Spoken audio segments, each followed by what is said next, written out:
मारने वाले से बचाने वाला बड़ा वक्त है। मैंने पूरी कोशिश की क्या कहना चाहते हैं? कि वह हाथ से उसकी सारी खुशियां छिन जाए, जैसे आप अपना खून समझकर बार बार माफ करते हैं ना, उससे उसका बच्चा दूर चला जाए, लेकिन नहीं।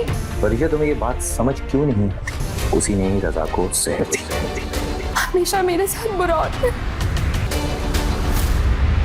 जिंदगी में बार बार जलील होने के बावजूद। नाजरीन, ड्रामा खिलाफत के आने वाले एपिसोड में हम लोग देखने वाले हैं कि वृषा आखिर कब तक बचेगी, क्योंकि बुरे कामों का नतीजा बुरा ही होता है।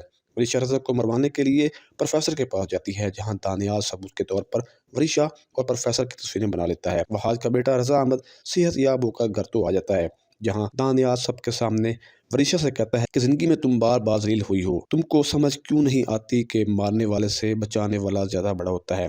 तो इस पर सब हैरान हो जाते हैं कि दानियाल क्या कहना चाहता है। नाजरीन, दानियाल बता देता है कि वृषा ने ही रज़ा अहमद को मारने की कोशिश की है, उसी ने ही जहर दिया है रज़ा अहमद को। ये सुनते ही सबके पांव तले से ज़मीन निकल जाएगी।